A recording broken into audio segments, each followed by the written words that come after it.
marche. Il est important de savoir que vous êtes à ce midi et nous recevons en ce moment même M. Mombo qui est professeur de mathématiques et chercheur. Et voilà, il a décidé aujourd'hui de nous communiquer l'amour des mathématiques, de nous communiquer sa passion pour les maths. Alors, nous vous écoutons, monsieur. Ok, c'est une synthèse de la vie pratique des êtres humains que j'ai fait ce schéma-là. C'est la vie humaine. L'ensemble de départ, c'est l'homme. L'ensemble d'arrivée, c'est la femme.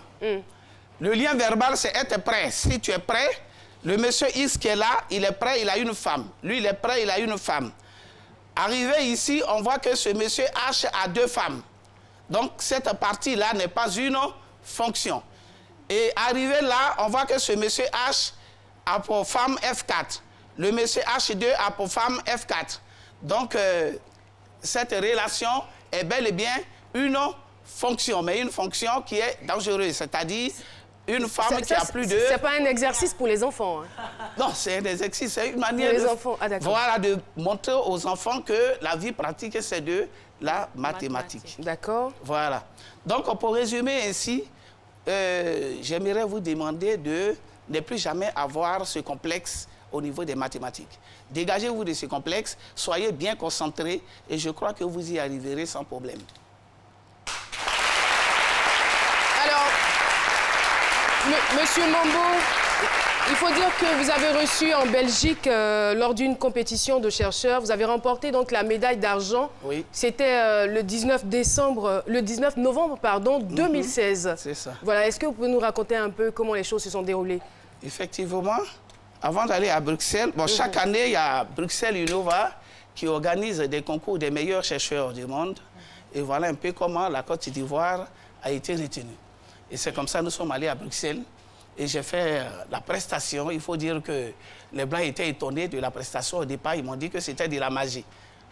Mais c'est après, j'ai essayé de leur faire comprendre que ce n'est pas de la magie et que c'est une façon pour moi d'amener les enfants à aimer les mathématiques et en même temps feuilleter l'orgueil des enfants, à leur permettre de faire un dépassement d'eux-mêmes. C'est-à-dire, partant de ce jeu, déjà, l'enfant va créer des choses exceptionnelles sans s'en rendre compte. Et c'était quoi le fruit de votre travail, l'objet de votre travail, c'était quoi? Ok, l'objet, c'est d'aider nos enfants à aimer les mathématiques et de permettre à l'enfant de passer de la théorie à la pratique. Et il faut dire que... Mais le projet qui vous a valu cette médaille, oui. Si vous devez nous le résumer, c'est quoi? Le projet, c'est l'enquête, le jeu de l'enquête. Ok. C'est-à-dire, chaque année, il y a Bruxelles Innova qui réunit les meilleurs chercheurs. Voilà, chacun va et puis il expose ce qu'il sait faire. Donc, si c'est convaincant, vous avez des médailles. Et mon projet, c'était ainsi d'amener les enfants à aimer les mathématiques et à passer de la théorie à la pratique. Et en même temps susciter leur orgueil. Voilà mon objectif primaire. Mais à l'intérieur, justement, je pense qu'on ne se comprend pas très bien, mais à l'intérieur de l'enquête, le projet que vous avez dénommé l'enquête là, il y a quoi à l'intérieur? C'est quoi exactement? Est-ce que vous pouvez nous expliquer un peu? Ok, l'enquête se joue aussi si simple, hein. Comme on avait déjà commencé. Au départ, vous choisissez un nombre de 4. Moi, je ne suis pas là. Les 4 là encore? Oui, vous choisissez un nombre de 4. Moi, je ne suis pas là. Maintenant, vous touchez la carte. Vous menez l'enquête. Dès que j'arrive, je vous pose une seule question. Vous répondez à la question. Je procède par des formules mathématiques. Et je vous dis que votre carte touchée se trouve à telle position. Dès que vous comptez arriver à cette position-là, vous avez la carte touchée.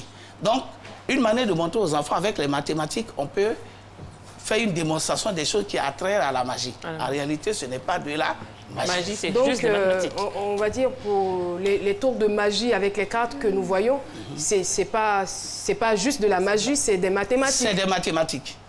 Et vous voyez ici, là, l'émission qui passe actuellement, je suis parmi les Blancs, je suis en train de les inviter à venir en Côte d'Ivoire parce qu'ils étaient tellement épatés de ma démonstration. La Côte d'Ivoire avait combien de représentants là-bas? On était 3. D'accord. On était 3. Donc, j'étais en train d'inviter tous les chercheurs, disons, les chercheurs qui ont pris part à ce forum, à venir en Côte d'Ivoire, que vraiment, en Côte d'Ivoire, il y a pratiquement tout. Vraiment. D'accord. Voilà. Monsieur Mombo, moi, ce que j'aimerais demander, vous dites qu'on est dans une logique d'amener les enfants à aimer la mathématique. Les X, là, on ne peut pas les remplacer par autre chose? Mais bien sûr, les X, ce sont des variables. Les X peuvent être remplacés par A, par B, par chose, ce sont des variables. En fait, elle n'est pas trop forte en maths, donc elle ne peut pas prendre. Ça se comprend. Non, je parlais plutôt en termes d'image ou de personnages de dessins animés pour les amener à mieux aimer les mathématiques. Sinon, je rappelle aussi que j'ai fait ce même jeu dans un logiciel, hein, parce qu'aujourd'hui, nous sommes dans l'ère numérique. Oui. Donc, j'ai vraiment pensé à... Donc, on a la version en logiciel aussi. Oui, j'ai fait la version en logiciel. Beaucoup. Merci infiniment. Sur ce, mesdames et messieurs, on pense avoir, sinon peut-être que vous pensez avoir atteint vos objectifs, c'est-à-dire nous communiquer la passion des maths, nous faire aimer les mathématiques. Et bien sûr, nous avons maintenant l'occasion d'écouter le sage Sissoko. Le sage Sissoko, on vous retrouve tout de suite.